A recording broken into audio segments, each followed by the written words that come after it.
Just a few tips about driving when you're getting started. So putting the key goes here. We've never had a problem with the ignition in the sense that sometimes with diesels you need to warm them up.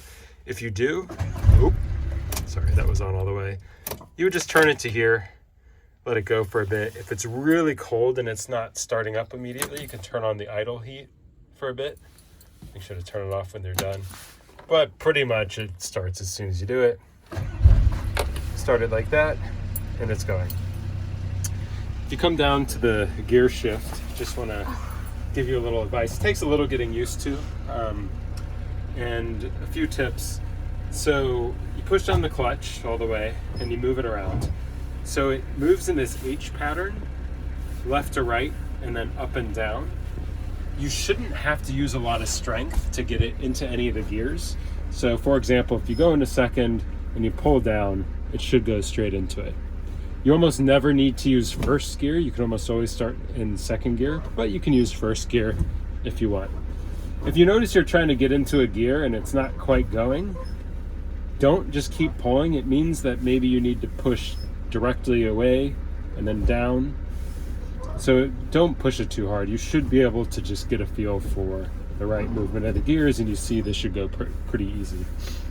The one thing that sometimes is an issue is the rear. Most of the time, go straight into it, reverse camera comes on, and you hear it. Sometimes you'll get a slight grinding sound. If you have that and you try once or twice and it's not working, just shift it into first, give it a little bit off the clutch to move it a bit, and then try again, and it should work fine. Another tip about driving, so you have this mirror, you should adjust it before you start, shows you everything on that side, and then you have these mirrors over here. The top mirror shows you the entire side.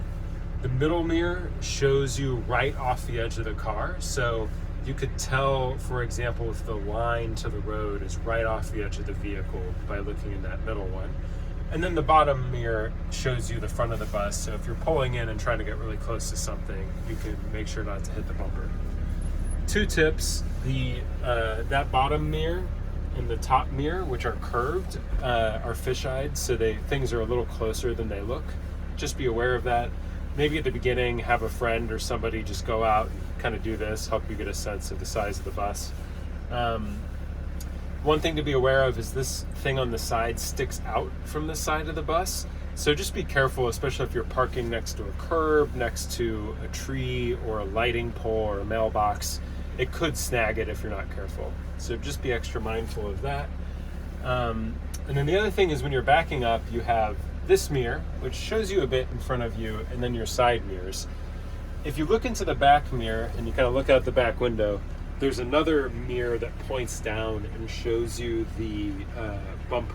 So it's good for backing up really close to things. The extent that you can see it, I think that if something is just entering off the edge of the mirror, it's about probably, I think, 1 meter to 1.5 meters, and then it gets closer and closer, and at some point it gets really close. So maybe have somebody help you get a bit used to that.